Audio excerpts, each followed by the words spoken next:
Welcome to Miracle Moment. This is the new mommy season that will absolutely rock your world, up-level your mama game, and skyrocket your business.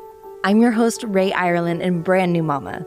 Like every new mama out there, I enjoyed those quiet, precious moments of those first few months. But after that, there was this stirring in my heart to lean back into business and activate my entrepreneurial brain. I went into a business partnership with a financially failing podcast production company and turned it into a multi-six-figure production house with over 65 million downloads in just a few months. It's been a roller coaster, and I've learned some unforgettable lessons. As a mompreneur, I know how challenging it can be to balance work, family, and self-care and still see the everyday miracles. So each week, I'll share stories of women who have defied the odds to pursue their dreams of motherhood while also building successful businesses. This show will open your eyes so you can see the miracles around you. With more awareness, more miracles will show up. Light a fire in your soul, mamas. You deserve it. Welcome, everyone. I have been having a lot of conversations with wannabe mompreneurs lately. And while having these conversations, I've been hearing over and over again this desire to someday be a mompreneur who is organized enough to both hold the power, the drive, the momentum of their business while also holding and caring and nurturing for a child or a baby, or possibly multiple babies. And so today I wanted to go into the dream of being both an entrepreneur and a mama and focus on one of the most important pieces, which is scheduling. And there's a big difference between going with the flow and setting up structures and strategies to really be able to go all in, be so present in both areas. And so I want to start this off by saying that I am more of a go with the flow kind of person, go with the flow kind of woman, go with the flow kind of business owner even. And I would say that one of the things I got challenged with most in motherhood is the need from my child to have structure. And being a touring musician, going around the world, like having my own companies that are pretty flexible and can work with my typically flowy schedule, really got rocked when I had a baby. And what I will say is, I think a lot of women might be scared of that transition because they hear stories like what I just shared, how it is a challenge. But what I want to say is, on the other end of stepping into the structure that having a baby provides has actually grounded me in such powerful ways to feel more of my strength and be able to be more present. So one thing that I was really noticing at the beginning of this journey is that I loved that I could have my baby nap. I could maybe get a little bit of work done while he was in my arms. And there was a little bit more of this like fluidity between the two different worlds. And I work from home. So there was also an ability, like say he was laying and doing tummy time and just having some solo independent time, which I really encourage for him. I would be able to get a little bit of work done here and there. And I loved that we could share that space. But as he got older, that dream quickly started to dissolve, like you would hear many other moms talk about. And I realized, wow, we actually really need to get organized. First of all, because I'm not getting the work done that I need to get done, but also because I want to be maxing out my presence when I am with my baby. I even recently saw a post on social media about a coach that was really in a positive, empowering way, encouraging women, saying that they could breastfeed while on coaching calls and stuff like that. And it just made me laugh because I think pre being a mom, I would have loved that. And I would have felt like that's a really empowering statement. And what I feel now is how I think that's just too much. I think that we're actually really missing out on some present time, either like the presence with our child or the presence with our business, our clients. And so I actually really discourage that type of overlapping. And that's coming from some lived experience and in my perspective. So I do think that there's an important piece around boundaries. And I think it's crucial for mental health, productivity, and also personal relationships. And your baby actually does know when you're not being present or when you're focusing on something else. And so I think that there are some pretty big consequences on the other side that do need to be talked about when you don't have those clear boundaries, even such as being on your phone. Maybe it's like a quick little check in on your work email, but that actually is a huge impact on your child's life because that might just feel like one day to us, but that is actually your child's whole childhood and the imprint of how they're learning what's happening in the world and how they get to interface and interact with it. So, of course, without having clear boundaries, there will also be burnout, stress, and decreased productivity. So it's something that's so important to think about, even if you're a flowy butterfly like myself. There's a time to mature into a new way of doing things and being.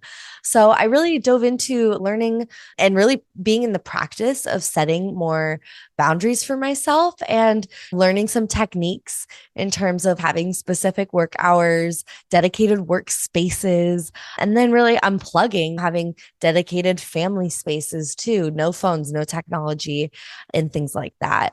And it's been challenging for our family. And I think Sammy and I have both called each other out on when we're maybe using our phones subconsciously in a family setting or a family boundary. And I think being a team with your partner on that is going to be super crucial because you guys can help each other. I think it is a quick transition, it's like one day you don't have a child and then the next day you do. So some of the patterns and habits that you had beforehand weren't actually harmful, but then literally the next day they can actually be pretty harmful for the family dynamic. And so just to have a lot of ease and grace and clear communication and a united vision with what do you want to be setting up for your family and also for your business. And so there's definitely lots of organizational tools and techniques out there that you can learn. There's time blocking, there's digital calendars, there's task management apps, all of which I could go down a rabbit hole in talking about, but we've really set our life up for success. So, for instance, Sammy and I decided no work talk in our text. That was a huge thing that just really helped create better boundaries.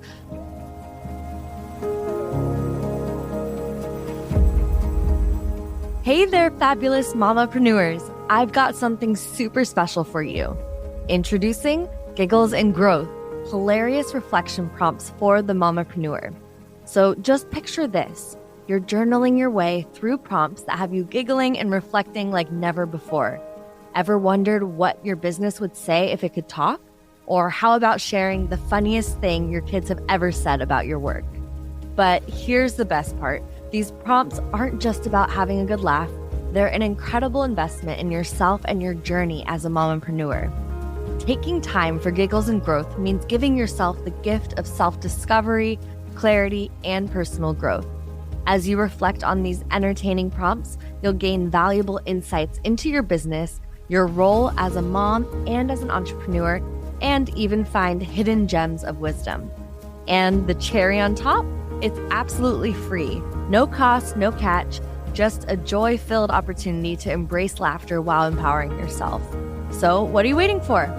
Unleash your laughter and embrace the growth with Giggles and Growth. Click the link in the show notes or visit www.rayireland.com/giggles-and-growth to grab your copy now. Let's make your entrepreneurial journey even more fabulous. Get your Giggles and Growth freebie today, mamas. You deserve it.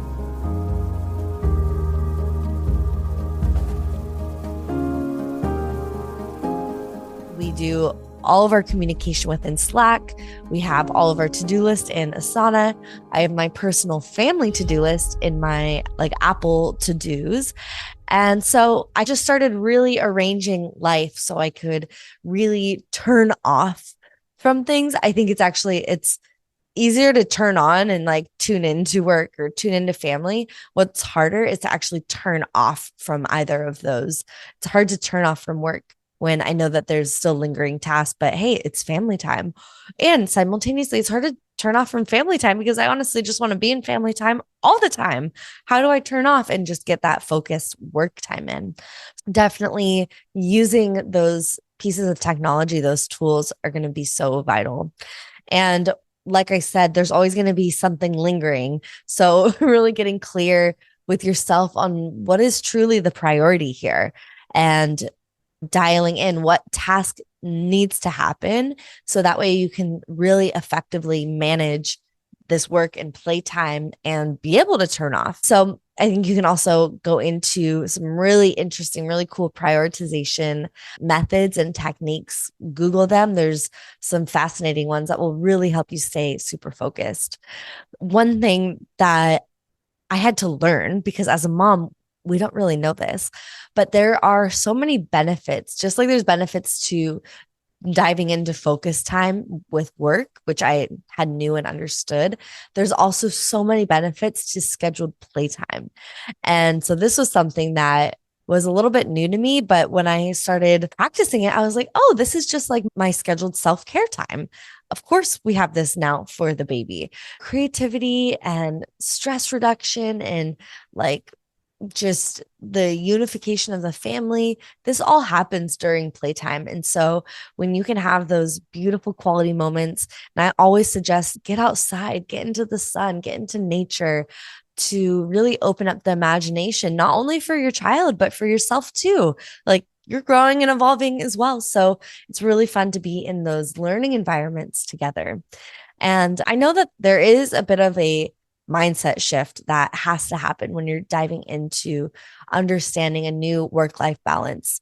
And I think being easy on yourself, really shifting out of glorifying overworking is important, but be easy while you're in this transition because you've been doing things a certain way for a long time.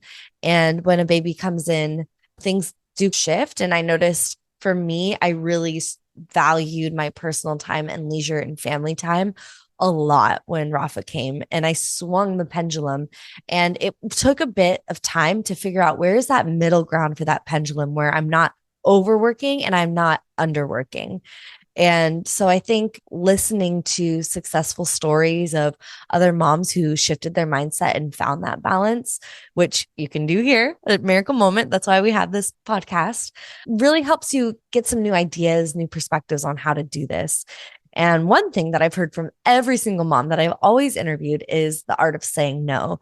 There's such a power in saying no to additional responsibilities or social engagements and really just getting into that priority. And I think there's definitely a graceful way to say no and how to do it without any guilt and also do it with like reverence for your friends and for the opportunities that are coming in.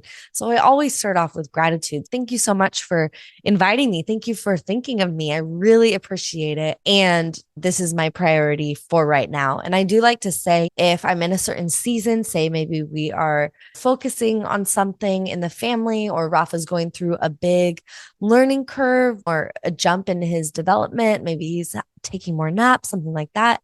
I always like to just let people know so they understand like exactly where we're at. And then I like to say like a timeline.